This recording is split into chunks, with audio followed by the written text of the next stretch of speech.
अस्सलाम वालेकुम। प्रोग्राम 10 में खुश आमदीद। मैं हूँ इमरान सुल्तान। नाज़रीन, आपको याद होगा कि सिंध के मुख्तलिफ बोर्ड्स में जब इंटरमीडिएट के रिज़ल्ट की अनाउंसमेंट हुई थी पिछले साल, और उस वक्त बड़े हैरान कुन नंबर्स आए थे, बहुत परेशान कुन सूरत हाल थी। और उसमें हमने देखा था कि इंटरमीडिएट साल अव्वल प्री मेडिकल में जो प्री इंजीनियरिंग में 2024 के जो रिज़ल्ट थे उसमें कराची बोर्ड के सिर्फ 35% तलबा कामयाब हुए थे, और इसी तरीके से जो प्री मेडिकल के रिज़ल्ट थे उसमें कराची बोर्ड के सिर्फ 29% तलबा कामयाब हुए थे। जबकि हैरत अंगेज़ तौर पर खैरपुर बोर्ड जो है वहाँ पर तकरीबन 90% रिज़ल्ट था। घोटकी में 91% जो स्टूडेंट कामयाब हुए थे। सक्कर बोर्ड के 87% बच्चे जो हैं वो कामयाब हुए थे। तो इसके बारे में एक बड़ी इंक्वायरी भी बैठी कि जनाब क्या मामलात है, क्यों कराची बोर्ड जो है उसमें तालीम इतनी जवाल पजीर हुई है कि जनाब यहाँ पर बहुत बुरा हाल हो गया। लेकिन अब वो जो इसके ऊपर और भी हम बात करेंगे आगे चल के, क्योंकि कमेटी भी बैठी और फिर कमेटी की बड़ी नशिस्तें भी हुई और हासिल कुछ भी नहीं हुआ। लेकिन अब जो उन्हीं स्टूडेंट्स का अगले माली साल के लिए प्रोफेशनल कॉलेजेस और यूनिवर्सिटीज़ के लिए जब एंट्रेंस टेस्ट हुआ, तो बिलखुसूस एनईडी यूनिवर्सिटी, जो कि ज़ाहिर है कि जब हम इकोनॉमिक्स की बात करें तो हम लम्स का हवाला देते हैं, इसी तरीके से जब इंजीनियरिंग की बात करें तो एनईडी यूनिवर्सिटी जो है वो बहुत एक अव्वलीन चॉइस होती है पाकिस्तान में। कराची के बिलखुसूस अगर मैं तलबा की बात करूँ तो एनईडी यूनिवर्सिटी का जो एंट्रेंस टेस्ट हुआ, जो दाखिला टेस्ट हुआ, उसमें जो कराची के जो स्टूडेंट कराची बोर्ड से पढ़ने वाले उनका रिज़ल्ट 75% रहा। पासिंग जो है उनकी परसेंटेज 75%। कैम्ब्रिज बोर्ड की 91%, आगा खान बोर्ड की 80%, फेडरल बोर्ड की 76% और कराची बोर्ड की 75%। और वो तमाम स्टूडेंट्स जिन्होंने 91% अंदरूनी सिंध के बोर्ड से हासिल किए थे, वो यहाँ 10, 15, 20, 25, 30, 35% से जो है उनका ताल्लुक़ रहा। बिलखुसूस एक अच्छी परफॉर्मेंस। चले लाड़काना बोर्ड की बात कर लें, 42%, सक्कर बोर्ड 48% और दीगर बोर्ड जो थे वो 25%। तो सवाल यहाँ पर यह पैदा होता है कि वो तमाम स्टूडेंट्स जो अंदरूनी सिंध मुख्तलिफ बोर्ड्स के थे, जो इंटर में A1 ग्रेड जिनके थे, वो एनईडी में आकर यहाँ पर उसके एंट्रेंस टेस्ट में फेल क्यों हो गए। इसने बड़ा सवालिया निशान एक खड़ा कर दिया हमारे बोर्ड्स की कारकर्दगी के ऊपर, क्योंकि आदाद व शुमार जो हैं, जो स्टैट्स हैं, वही आपको सही तशख़ीस करते हैं कि प्रॉब्लम क्या है, बीमारी क्या है। मैं इस वक्त हमारे साथ मौजूद हैं प्रोफेसर डॉक्टर मोहम्मद तुफैल, जो कि वाइस चांसलर हैं एनईडी यूनिवर्सिटी के। सर, बहुत शुक्रिया आपके वक्त का। सबसे पहले तो मैं ये जानना चाहूँगा, ये एग्जामिनेशन टेस्ट का जो पहला राउंड था, इसमें आपकी फाइंडिंग्स क्या रहीं? सिर्फ एनईडी तो नहीं करती होगी, और तमाम यूनिवर्सिटीज़ जो है वो भी इस तरह के जो है वो एंट्रेंस टेस्ट करते होंगे, और अगर करते हैं तो क्या उनके रिजल्ट्स भी इसी तरीके के होते हैं? यही यकसा तौर पर यही रुझान देखने में आता है? जी, सबसे पहले इमरान साहब, मैं आपका और आज न्यूज़ का शुक्रगुजार हूँ कि आपने मुझे इनवाइट किया है और इस अहम जो मुद्दा है आउट से कि इसमें मेरे ओपिनियन जानने के लिए मुझे इनवाइट किया इस प्रोग्राम में। एक्चुअली जो हमारा ये एंट्री टेस्ट का जो सिस्टम है, हम पिछले 30 साल से, अगर कमोबेश 1997, 96, 97 से ये एंट्री टेस्ट इंट्रोड्यूस हुआ यूनिवर्सिटीज़ में, और अनफॉर्चुनेटली स्टार्ट होने की वजह भी यही थी कि बोर्ड की जो सिचुएशंस थी उस वक्त वो इतनी अच्छी नहीं थी, तो लिहाजा यूनिवर्सिटीज़ ने डिसाइड किया ओवरऑल कि हम एंट्री टेस्ट करेंगे and based upon the entry test हम लोगों बच्चों को इंडक्ट करेंगे, एडमिशन देंगे। ठीक है। अच्छा, जो आपने बात की, यस, तमाम यूनिवर्सिटीज़ इंडिपेंडेंट हैं ऑब्वियसली, और ऑटोनोमस स्टेटस है तमाम की, वो अपना अपना टेस्ट कंडक्ट करते हैं। तो एनईडी अपने हिसाब से अपना टेस्ट कंडक्ट करती है, मेहरान यूनिवर्सिटी है या दाऊद यूनिवर्सिटी है, कायद अवाम यूनिवर्सिटी, नवाबशाही, तमाम यूनिवर्सिटीज अपने अपने टेस्ट कंडक्ट करती है। जहाँ तक यूनिफॉर्मिटी की बात है, the course contents of the test are same, क्योंकि तमाम टेस्ट जो है वो बेस करती हैं इंटरमीडिएट के कोर्स कंटेंट्स पे, उस सिलेबस पे बेस करती हैं। और करिकुलम सारा यकसा है? जी, करिकुलम सारा यकसा है, लेकिन रिजल्ट ज़रा सा वेरी करता है। तो what are the factors, I can not comment on to it कि कैसे वो असेस करते हैं, लेकिन जहाँ तक एनईडी की बात है वो नहीं। लेकिन अगर आप सर मैं जो है वो मुदाखलत होगी, लेकिन मैं साथ में ये भी जानना चाहूँगा कि जो रिजल्ट्स हैं आपके यहाँ, पासिंग मार्क्स कितने होते हैं उसमें? क्योंकि एक तो ये है कि बहुत ही मुश्किल कोई चीज़ हो गई थी, तो जो इस एंट्रेंस टेस्ट में पासिंग मार्क्स कितने होते हैं? देखिए हमारे पास पासिंग मार्क्स 50% है, 50% आप लेंगे तब आप पास होंगे। और इसी बात में मैं ये ऐड करूँगा, कुछ यूनिवर्सिटीज़ में 25% है, कुछ में 30% है। हर एक ने अपने पासिंग मार्क्स मुख्तलिफ रखी, लेकिन हमारी 50% पासिंग मार्क्स है जो कि आपने सिक्योर करना है to be qualified for the admission. Okay, और तकरीबन 30-32 तो के करीब मुख्तलिफ आपकी फैकल्टीज़ हैं। हमारे तकरीबन नहीं, एग्जैक्ट मैं फिगर बता दूंगा कि 33 प्रोग्राम्स हमारे पास कराची में है, और 2 प्रोग्राम्स हमारे जो मिड हमने बनाए वहां पर 2 प्रोग्राम्स हैं हमारे ओके, पास। ठीक है, ठीक।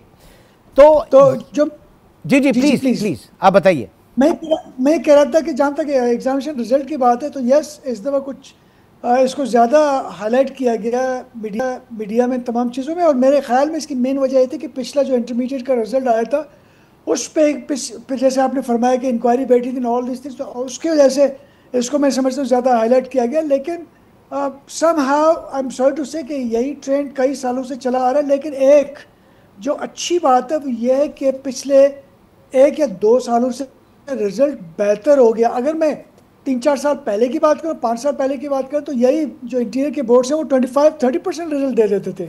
अच्छा, हैदराबाद बोर्ड 25-28% होता था, अभी आप देखिए 50% पे पहुंचेंगे, जो कि एक इत्मीनान बख्श चीज़ है। इसी तरीके से मीरपुर खास बोर्ड को आप देखें, वो ज़्यादा सा बेहतर हो गया। अगर आप कंपेयर कर लें, मुझे याद पड़ता है कि 10 साल पहले 18-20% इनका रिजल्ट होता था। तो नहीं सर, अगर 10 साल पहले, सर आप तो 10 साल पहले 18-20% की बात कर रहे हैं, पिछले साल हमने देखा 91%।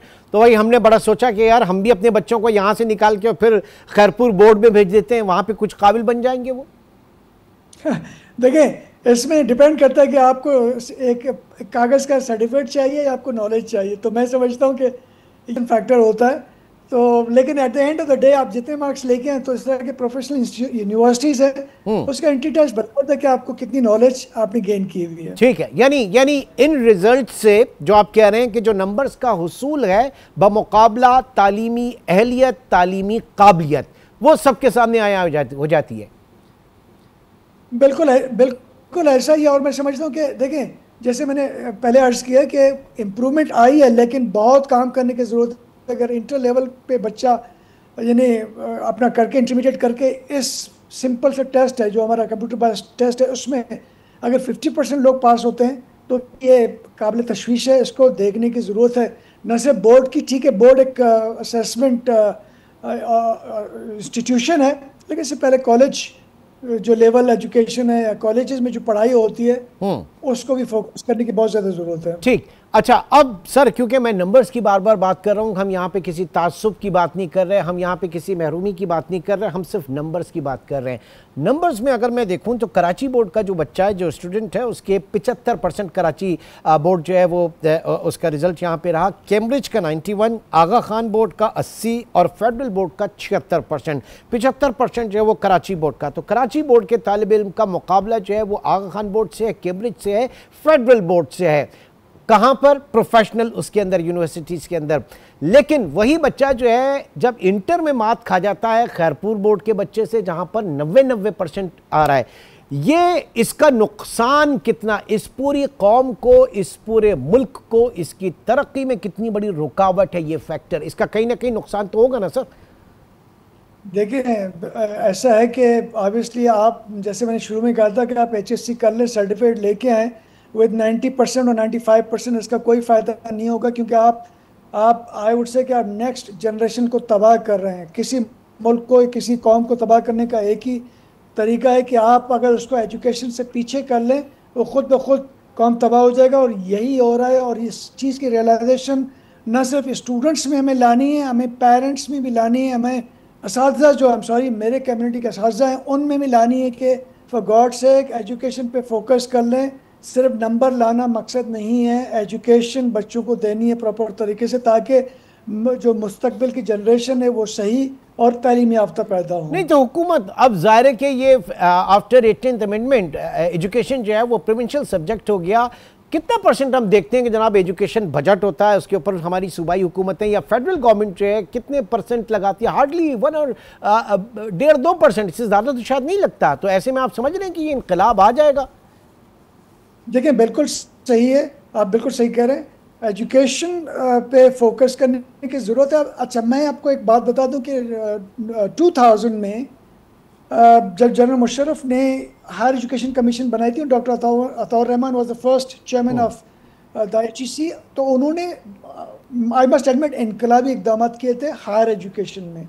हायर एजुकेशन में बहुत ज़्यादा इंप्रूवमेंट लेके आए, नए यूनिवर्सिटीज़ बने, नए लैब्स बने, नए सेटअप बने, रिसर्च बढ़ गया।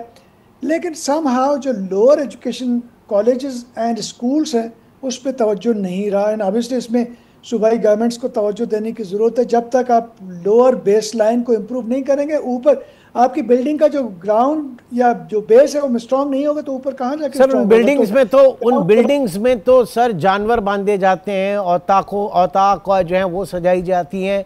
इस कल्चर ने बहुत बड़ा नुकसान पहुंचाया ना, ghost school, ghost teachers, ghost बच्चे।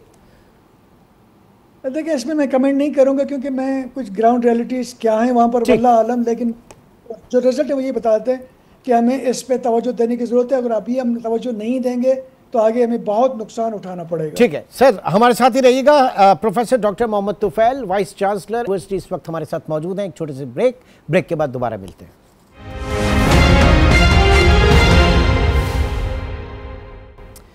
प्रोग्राम में एक बार फिर खुशामदीद कहेंगे। कागज़ की डिग्री बमुकाबला इल्मी काबिलियत। डॉक्टर हुमा बकाई इस वक्त हमारे साथ मौजूद हैं। बहुत शुक्रिया आपके वक्त का।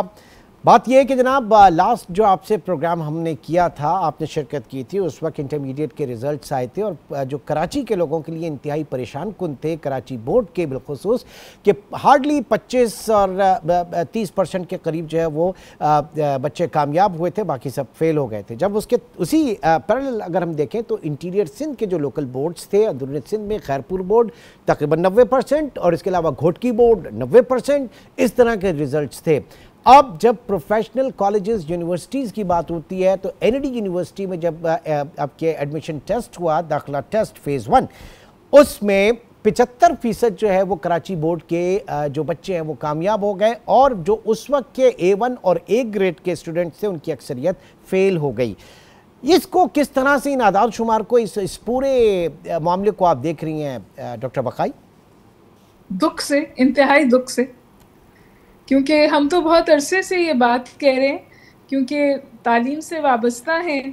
तो जब हमारे पास बच्चे आते हैं तो जो उनके पास ट्रांसक्रिप्ट होती है उसमें 90% लिखा होता है। तो अब तो मेरा और क्योंकि मैं खुद इंटरव्यू करती हूँ अपनी यूनिवर्सिटी में बच्चों का, तो मैं उनसे पूछती हूँ कि कौन सा बोर्ड, तो जैसे ही वो मुझे बोर्ड बताते हैं मुझे समझ में आ जाता है कि इन नंबरों की कितनी और क्या अहमियत है। लेकिन ये कसूर इन बच्चों का नहीं है, ये कसूर गालिबन एक सोच है सिंध गवर्नमेंट में बिलखुसूस कि इंटीरियर में हमें बच्चों को एक अफर्मेटिव एक्शन या सपोर्ट देकर अर्बन बच्चों के बराबर लाना है। लेकिन यहाँ पर आपको बच्चों के नंबर बांटकर तो आप उनके साथ और जुल्म कर रहे हैं ना। आपको कैपेसिटी बिल्डिंग करनी है। जो मेरा ख्याल है वाहिद इंटीरियर का एक इदारा है जो कर रहा है वो है IBA सक्खर। मेरे पास ऐसे भी बच्चे आते हैं जो कहते हैं कि हम कराची बोर्ड में फेल हो रहे थे, तो फिर हमने जाके इंटीरियर से इम्तहान दे दिया मैट्रिक इंटर का, तो हमारे अच्छे नंबर आ गए। और फिर overall rest of the country और सिंध का जो स्टैंडर्ड है उसमें भी आपको बहुत वाज़ेह फ़र्क नज़र आता है।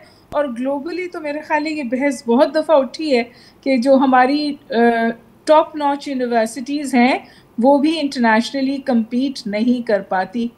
एक तो हमने आइलैंड्स ऑफ एक्सीलेंस क्रिएट किए हैं, लेकिन वो तो दरिया में कतरे के बराबर हैं।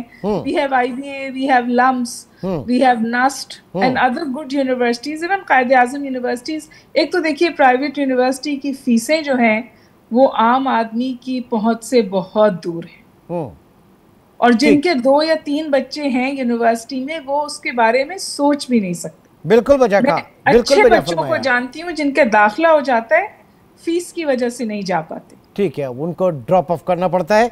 जी तुफैल साहब, यहाँ पर अब बात हुई कैपेसिटी बिल्डिंग की, तो किस तरीके से की जाती है? ज़ाहिर है कि वो उन बच्चों का कसूर नहीं है, आप उनके साथ जुल्म कर रहे हैं कि 70, 80, 90% उनको रिजल्ट दे रहे हैं, और ये अर्बन रूरल के फ़र्क को ख़त्म करने की कोशिश कर रहे हैं। इसका बेहतरीन हल क्या होना चाहिए?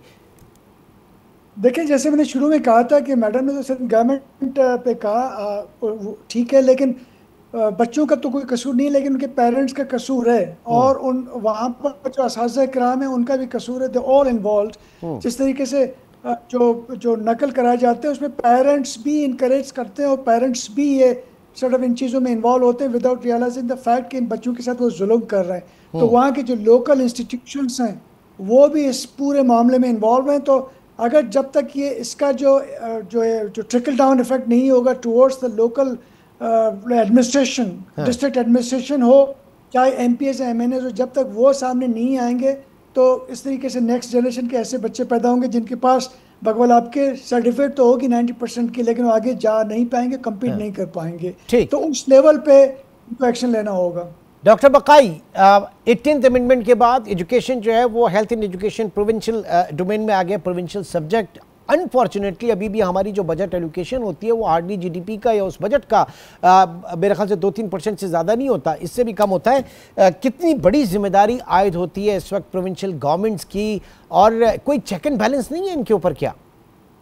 देखिए, वहां पर सिंध गवर्नमेंट कुछ हद तक बेहतर है, क्योंकि सिंध गवर्नमेंट दीगर हुकूमतों के निस्बत ज़्यादा पैसा यूनिवर्सिटीज़ को देती है, पब्लिक सेक्टर यूनिवर्सिटीज़ को एलोकेट करती है।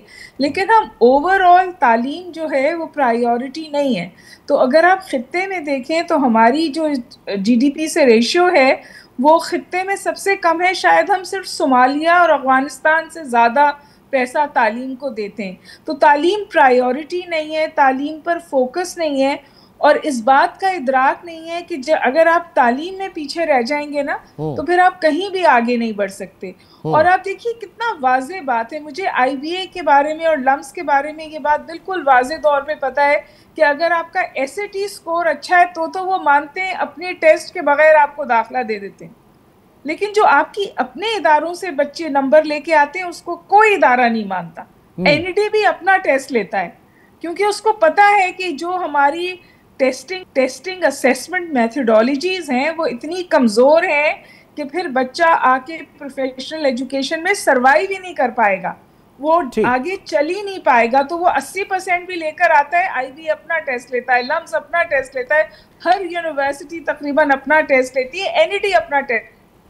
इस वक्त जो आपने मुझसे ये बहस खोली है, ये जो आप बात कर रहे हैं, वो ये कि शायद बहुत अरसे बाद NED ने पब्लिक किया कि जी कौन से बोर्ड का बच्चा जो था उसने टेस्ट क्वालिफाई किए और किसने नहीं क्वालिफाई किए। तो कराची में भी जो आगा खान बोर्ड है विच इज़ कंपेरेटिवली ऑटोनोमस और वो कुछ स्टैंडर्ड अपना मेंटेन करें, वो बच्चे टेस्ट क्लियर कर लेते हैं। बच्चों को आप नंबर बांटते हैं, नकल नहीं रोक पाते, और उनको ये फॉल्स सेंस देते हैं कि नंबर आ गए तो दाखिला हो जाएगा, लेकिन आप उनको और ज्यादा डिसअपॉइंटमेंट देते हैं और उनके लिए मुस्तकबिल मुश्किल करते हैं। डॉक्टर बकाई, जो एक कोलैटरल डैमेज हुआ पिछले साल इंटरमीडिएट के रिजल्ट्स के हवाले से, देखें मैं यहाँ पे अभी मैं डॉक्टर साहब से भी ये पूछा था, कराची बोर्ड का बच्चा जो कराची बोर्ड से 75% उनका रिजल्ट है, उनका वो कम्पीट कर रहा है आगा खान बोर्ड से 91%, दैन उनके बाद फेडरल बोर्ड से, और इसके अलावा कैम्ब्रिज बोर्ड से, ये यहाँ इनसे मुकाबला कर रहा है। लेकिन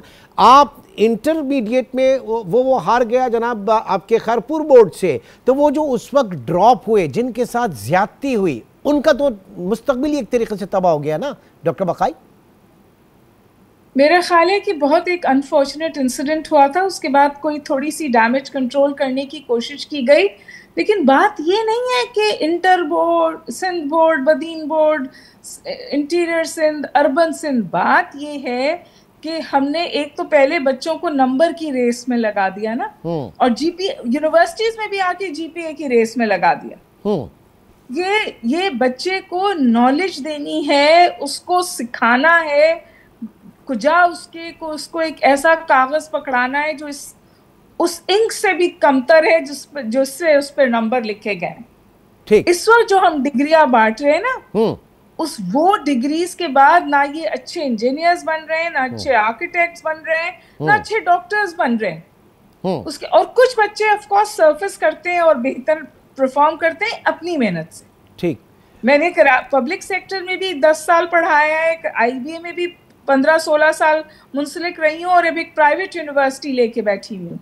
मेरा मसला ये है कि ये सोचना कि यूनिवर्सिटी लेवल पे सब कुछ ठीक हो जाएगा और फाउंडेशन बिल्ड करने की जरूरत नहीं है, is a very flawed paradigm, या this is the ultimate disaster. आप वो सही 7वीं 8वीं तक वो इंतहाई जरूरी होते हैं। अब डॉक्टर तुफैल, क्योंकि हम बार बार जो बोर्ड्स की बात कर रहे हैं ना, तो कहीं शायद कोई ऐसा अगर कोई तासुर लेके तासुब और ये सारी चीजें, इन सब चीजों से कतई नजर, मैं हमेशा कहता हूं कि नंबर्स बोलते हैं। जब नंबर्स इस तरीके के आ रहे हैं तो फिर आपको कैटेगराइज करना होगा कि हमारे साथ हुआ क्या है, इस मुल्क के तालीमी निज़ाम के साथ हुआ क्या है।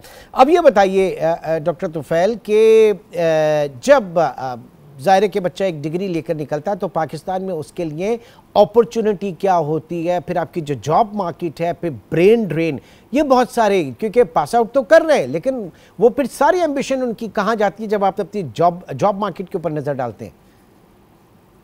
देखें, मैं इंजीनियरिंग एस्पेक्ट से बात करूंगा कि पर एक इंजीनियर कितने क्या कहते हैं, कितनी पॉपुलेशन पे एक इंजीनियर होने से, उस हिसाब से अभी हम बहुत कम है, यानी कि हमारे ओवरऑल पॉपुलेशन पे इंजीनियर्स बहुत कम है और इंजीनियर्स चाहिए पर पॉपुलेशन के हिसाब से। लेकिन हैविंग सेड दैट, सबसे अहम बात यह है कि हमारे पास जो कंट्री की ओवरऑल इकोनॉमिकल कंडीशन है वो कैसी है। जब तक इंडस्ट्रियल रेवोल्यूशन नहीं आएगी, इंडस्ट्रीज नहीं बनेंगे, नए इंडस्ट्रीज नहीं आएंगे, बजाय इसके नए इंडस्ट्रीज के पुराने इंडस्ट्रीज यहाँ से फ्लाई आउट कर रहे हैं। अगर ये चीज़ इंप्रूव नहीं होगी तो जॉब क्रिएट्स नहीं होगी, जॉब क्रिएट नहीं होगी तो बच्चों के लिए कोई और हल होगा नहीं कि वो माइग्रेट करेंगे, बाहर चले जाएंगे। और यही हो रहा है कि हम फॉर एग्जांपल मैं एनआईटी की बात कर रहा हूँ, 300,000 इस दफ़ा हमने 4 लाख पर बच्चे पे खर्चा आता है, 350, 375, 400,000 पर स्टूडेंट पे खर्चा आता है। At the end of the day क्या होता है, वो इंजीनियर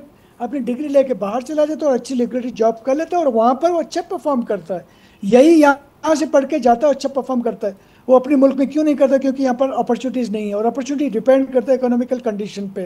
तो इस बात की भी ज़रूरत है कि यहाँ पर इंडस्ट्री ग्रो करे।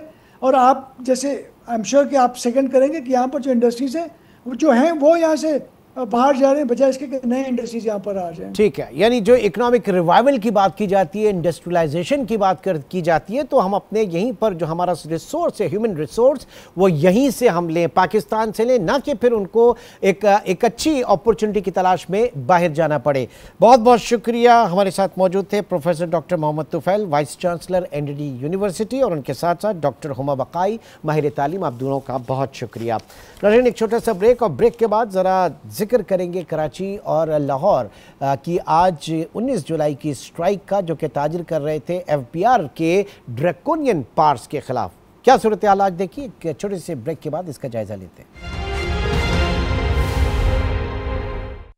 Welcome back. हालिया बजट में नए टैक्स कवानीन के खिलाफ पाकिस्तान भर की जो ताजिर बिरादरी है, ट्रेड यूनियंस जो हैं, वो सरापा एहतजाज हैं। और आज जो है इसमें हमने ये भी देखा कि ताजिर ये जो तंजीमें हैं ये कुछ तकसीम भी हुई हैं, बिलखुसूस FPCCI, federation of Pakistan chamber of commerce and industry, और उस समय कई एक तंजीमें जो हैं वो आज के इजलास में, आज की इस हड़ताल में शरीक नहीं है। उन्होंने मौखर कर दिया क्योंकि हुकूमत के साथ कुछ नेगोशिएशन ज़रूर पिछले दिनों चली और वो इस बात के इंप्रेशन में कि शायद मामला बेहतर होंगे। लेकिन Karachi chamber of commerce and industry और Lahore chamber of commerce and industry और इसके अलावा दीगर चेंबर ऑफ कॉमर्स जो कि तकरीबन 80-90% जो है जिनका स्टेक है, वो आज स्ट्राइक पे हैं। हमारे साथ मौजूद हैं फैसल खलील अहमद, जो कि नायब सदर हैं Karachi chamber of commerce and industry के। बहुत शुक्रिया फैसल साहब। ये बताइए किस तरह की स्ट्राइक ऑब्जर्व की जा रही है कराची में और दीगर शहरों से, कहाँ से क्या रिपोर्ट्स आ रही हैं? बिस्मिल्लाहिर्रहमानिर्रहीम। सबसे पहले तो मैं आपका शुक्रिया अदा करता हूँ, आपने मुझे अपने प्रोग्राम में मदद किया। बात यह कि स्ट्राइक आज बड़ी माशाल्लाह कामयाब स्ट्राइक हुई, खास तौर पे कराची, लाहौर, हैदराबाद बड़ी पुरजोर स्ट्राइक थी। और इसके अलावा मजीद भी कुछ शहरों में आधी स्ट्राइक थी, कुछ दुकानें खुली थी, कुछ बंद थी। लेकिन मैं समझता हूँ बहुत ही अच्छे तरीके से आज स्ट्राइक हुई। सारे जो इंडस्ट्रियल जोन थे कराची के, उन्होंने भी बंद की। इसी तरह जो मेन बड़ी मार्केटें थी, वो तमाम की तमाम मार्केटें आज बिल्कुल शटर डाउन था वहाँ पर। ओके, तो फायदा क्या होगा इस शटर डाउन का, इस स्ट्राइक का फायदा क्या होगा? पहले क्योंकि ज़ाहिर हमेशा ये कहा जाता है कि जनाब कराची जब बंद होता है तो एक कौमी ख़जाने को बहुत रेवेन्यू की मद में, प्रोडक्शन की मद में बहुत भारी नुकसान का भी है। तो इस स्ट्रेटजी का फ़ायदा क्या होगा, मुझे ये बताइए, अब तक क्या रिपोर्ट्स हैं?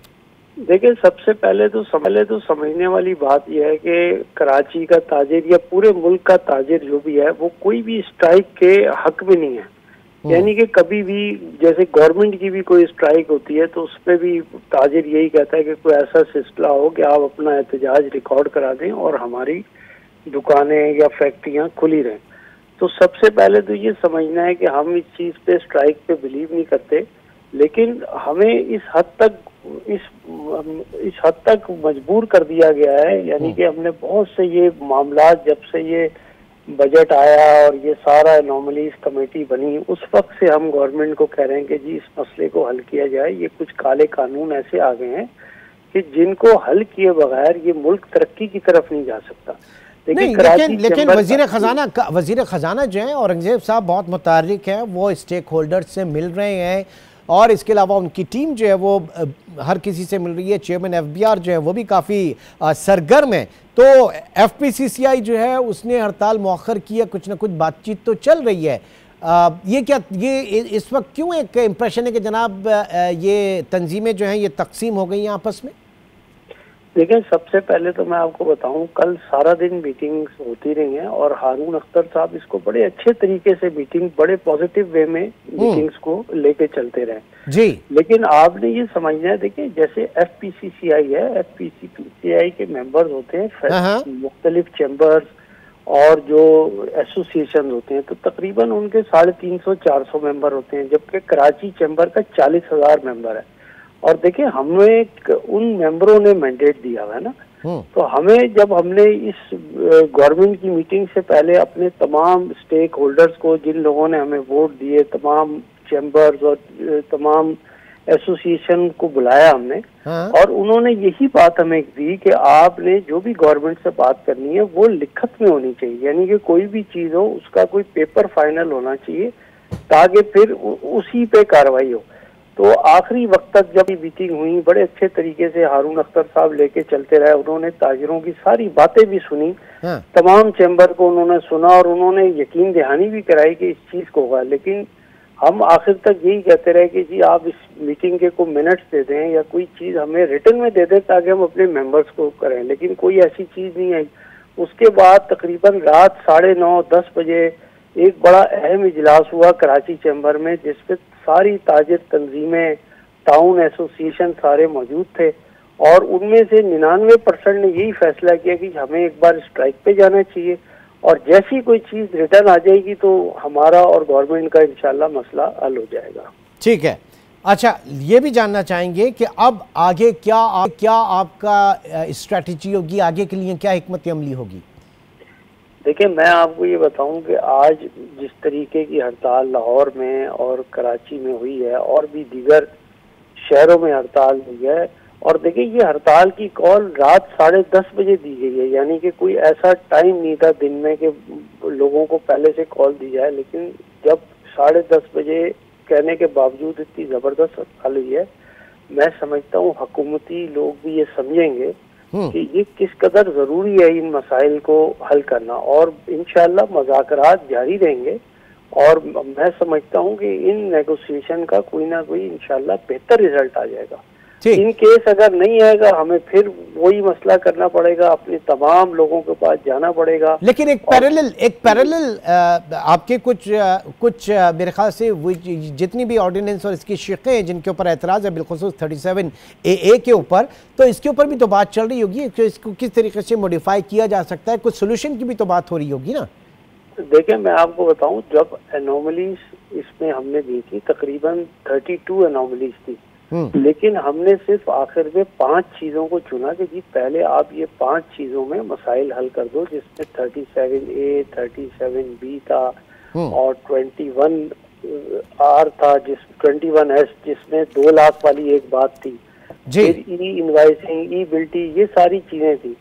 तो उन्हीं पे गुफ्तगू हो रही है और हम ये गवर्नमेंट से अपील करते हैं कि इन चीज़ों में जो भी आपकी हमारी नेगोशिएशन हो रही है उसको देखें। मैंने आपको बताया कि बड़ी कामयाब नेगोशिएशन हो रही थी। सिर्फ एक मसला आखिर में क्या रह गया था कि हम चाहते थे कि रिटर्न में चीज़ आ जाए ताकि हम अपने मेंबर्स को दिखाएं कि ये देखें कि ये फैसला हो गया और ये गवर्नमेंट ने मान लिया। तो हम अभी भी समझते हैं कि इंशाल्लाह ये नेगोशिएशन से मसला हल हो जाएगा। ठीक है, ज़ाहिर है कि एक आपकी डिमांड है कि जो भी बातें तय हुई हैं उनको लिखत में दिया जाए, उनको एक उनके ऊपर एक डॉक्यूमेंट साइन हो, लेकिन हुकूमत इससे इज्तनाब कर रही है। बहरहाल बहुत बहुत शुक्रिया। हमारे साथ मौजूद थे फैसल खलील अहमद, नायब सदर Karachi chamber of commerce and के। अब देखना यह कि ये सूरत हाल आगे क्या रुख अख्तियार करती है। ये जिन्हें ड्रैकोनियन कवानीन कहा जा रहा है, इसमें FBI कितना लीनियंट होती है और साथ ही साथ पॉलिसी मेकर इसका क्या एक हल निकालते हैं। आज के प्रोग्राम से इतना ही। इंशाल्लाह आपसे कल मुलाकात होगी। अपना बहुत ख्याल रखिएगा। अल्लाह हाफ़िज़।